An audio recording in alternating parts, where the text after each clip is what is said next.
사도 바울은 디모데전서 3장에서 감독과 집사의 자격에 대해 이야기합니다. 어떤 사람이 감독, 즉 목사와 장로, 그리고 집사의 직분을 맡아야 하는지 오늘 말씀을 통해 우리가 배울 수 있습니다. 1절을 보시면 감독, 즉 목사와 장로의 직분을 맡기를 소원하는 것을 선한 일을 사모하는 것이다 라고 합니다. 하나님께서 거룩한 진리에 대한 지식을 주셨으면 그것으로 섬기려는 열망을 갖는 것은 당연합니다. 감독은 선한 일을 하는 사람입니다. 2절부터 이 목사, 장로, 즉 감독의 자격이 나옵니다.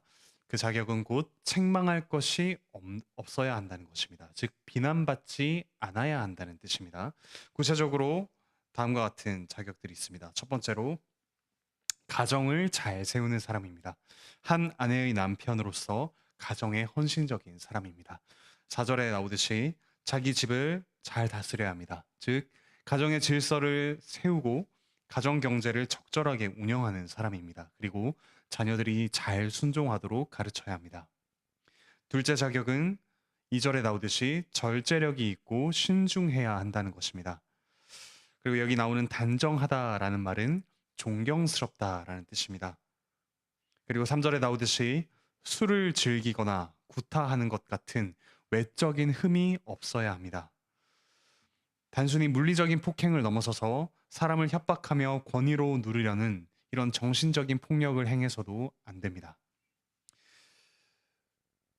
이와 같은 장로는 그리고 목사는 관용하며 다투지 않습니다.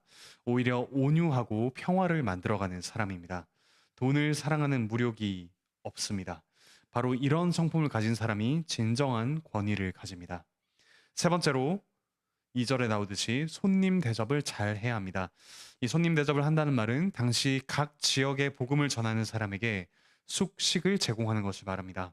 지금도 목사와 장로는 교회에 온 어떤 손님을 대접할 때 잘 해야 한다라는 것을 우리가 알 수 있습니다. 다른 성도들에게 베풀기를 좋아하고 친절하게 대하는 태도를 가져야 합니다.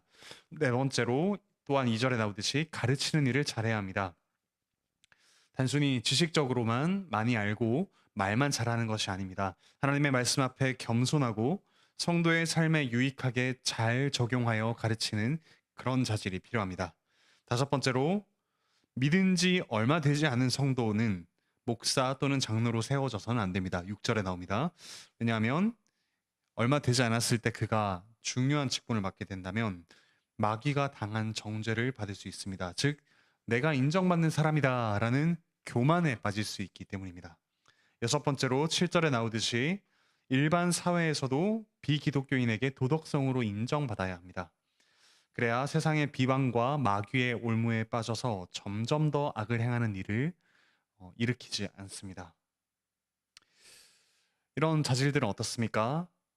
여기 나오는 많은 성품은 그 시대에 일반 세상에서도 아주 높게 평가하는 덕성이 나와 있죠. 목사나 장로가 세상 사람보다 도덕성이 낮으면 하나님의 이름이 모욕당합니다. 이런 목록을 보면 가르치는 능력과 동시에 그리스도인다운 성품을 우리가 갖춰야 함을 알 수 있습니다. 하나님의 말씀이 인격과 삶의 전인격에 스며든 바로 그 사람을 목사, 장로로 세워야 합니다. 목사인 자들 그리고 장로, 집사 모든 직분을 맡은 자들뿐만 아니라 모든 성도 역시 이런 성품으로 더욱더 성장해야 합니다. 이어서 8절부터 13절에는 집사의 자격이 나옵니다. 첫 번째로 8절에 나오듯이 정중해야 합니다. 정중이라는 말은 단정함, 공손함, 정숙함, 즉 모든 성도에 해당하는 말, 또 감독의 자녀에 해당하는 말, 집사의 아내에 해당하는 말, 그러니까 모든 성도에게 해당하는 그런 정중함, 그런 단정함이 집사에게 또한 두드러지게 있어야 한다는 뜻입니다. 생활이 흐트러지지 않고 존경받을 만해야 한다는 뜻입니다. 그리고 일구이연하지 않는다라고 하는데 이 말은 곧 이 말 했다가 저 말 했다 이렇게 말을 바꾸지 않고 정직한 그런 성품을 가리킵니다. 진리에 굳게 서서 진리를 따라서 올곧게 살아가는 삶이 분명하게 드러나는 사람입니다. 또한 술이나 더러운 이익을 절제해야 합니다. 여기에 빠지지 않아야 합니다. 두 번째로 9절에 나오듯이 분명한 믿음이 있어야 합니다. 깨끗한 양심에 믿음의 비밀을 가지고 있어야 합니다. 믿음의 비밀이란 곧 예수님을 그리스도와 주로 고백하는 믿음의 확신입니다. 그리고 깨끗한 양심이란 그 믿음대로 순종하는 의지와 열정, 그 열매가 있는 것이죠. 세 번째로 12절에 나오듯이 자기 가정을 경건하게 잘 세워야 합니다. 자신의 아내가 이어서 11절에 나오는 선한 성품을 잘 갖추도록 그 아내를 잘 돕는 사람이어야 합니다. 이런 자질이 있는 사람을 어, 바로 그런 자질이 보인다고 해서 집사로 세우는 것이 아니라 10절에 나오듯이 검증 과정을 거친 후에 그를 집사로 세워야 합니다. 그리고 이 집사의 아내가 어떻게 갖추어져 가야 하는가 11절에 나옵니다. 여기 11절에 여자들이라는 말이 나오는데 집사라는 맥락에서 보면 여자 집사를 뜻할 수도 있고 또 한편으로 집사의 자격을 논하기 때문에 그 집사의 아내가 어떠해야 하는가, 그 아내를 집사가 어떻게 세워가야 하는가라고도 볼 수 있습니다. 11절의 앞과 뒤 모두 다 남자인 집사에 대해서 이야기하기 때문에 보통 이 구절을 집사의 부인을 말한다고 봅니다. 집사의 부인의 성품은 감독의 부인의 성품, 목사, 장로의 부인에게도 해당합니다. 여기선 정숙해야 한다라고 합니다. 즉 집사의 성품인 정중함과 같은 단어입니다. 집사의 부인은 모함하지 않아야 하는데 모함이라는 말은 마귀를 가리킬 때 쓰는 말과 같은 단어입니다. 마귀처럼 분열시키는 말을 하지 않는 것입니다. 즉 삶을 절제하고 말씀에 따라 순종하는 지혜가 필요합니다.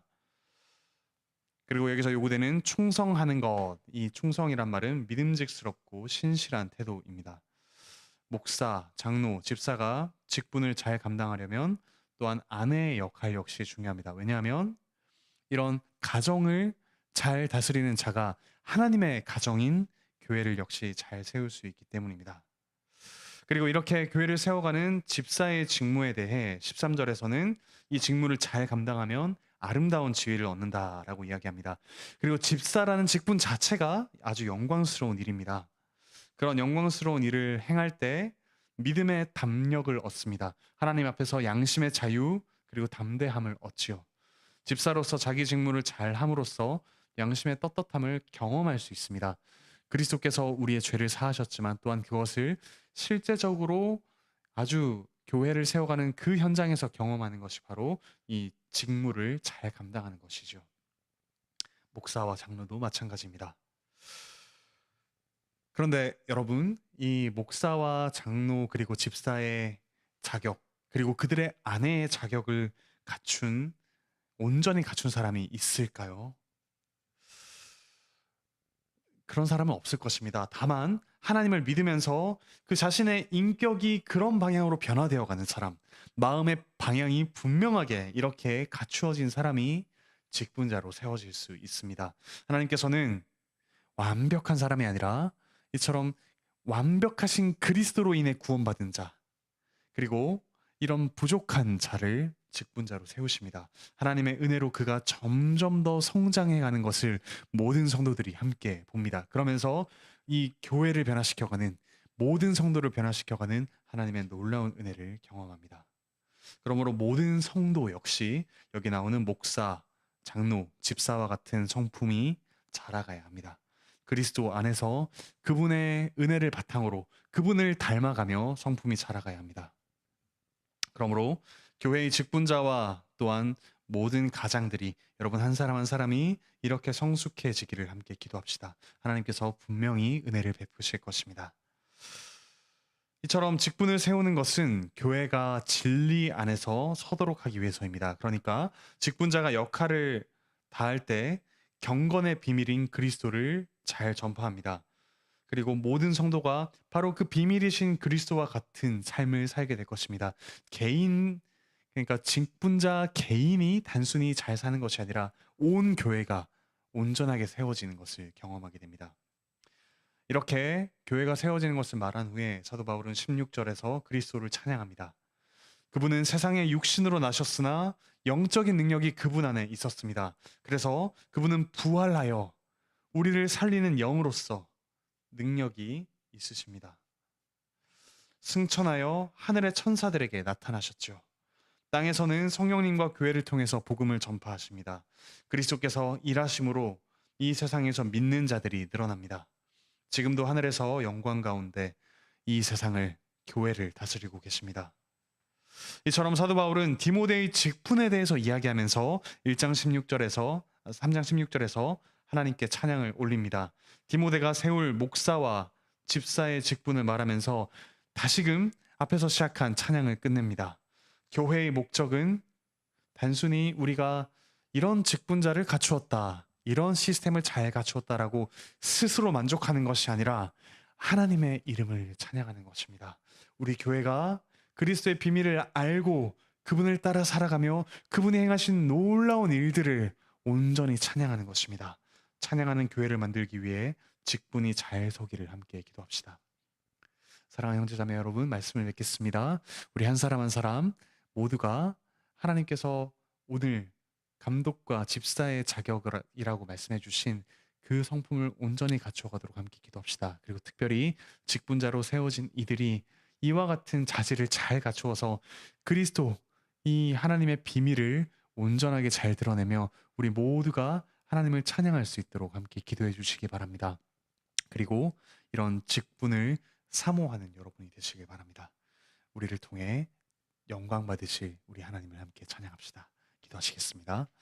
하늘에 계신 우리 아버지 하나님, 참으로 감사드립니다. 저희를 한 사람 한 사람 개별 사람으로 내버려 두지 않으시고 함께 불러 모아 주님의 교회, 그리스도의 몸, 그리고 하나님의 가족으로 세워주시니 참으로 감사드립니다.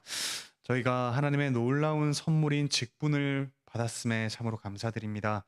이 직분을 통해 저희를 세워가시고 빚어가시는 하나님의 놀라운 은혜가 드러나게 하시니 감사드립니다. 그리스도의 비밀이 드러나게 하시니 감사드립니다. 그 하나님을 함께 찬양하며 또한 하나님을 함께 찬양하는데 더욱더 힘쓰는 직분자들, 모든 성도들 될 수 있도록 주께서 은혜 내려 주시옵소서. 몸과 마음의 아픔을 겪는 이들 주께서 속히 회복시켜 주시옵소서. 저희에게 새로운 생명들을 허락하심에 감사드립니다. 저희가 믿음의 자녀들로 잘 기르게 하여 주시고 또한 출산을 앞둔 이들과 또한 아이를 갖기를, 이 새 생명 얻기를 사모하는 이들에게 주께서 크신 은혜를 베푸사 교회가 생육하고 번성하는 복을 생생하게 경험할 수 있도록 은혜 내려 주시옵소서. 직장에서, 가정에서, 학교에서 분투하는 이들에게 믿음과 사랑과 소망을 더욱더 한없이 부어 주시옵소서. 감사드리며 예수 그리스도 이름으로 기도합니다. 아멘.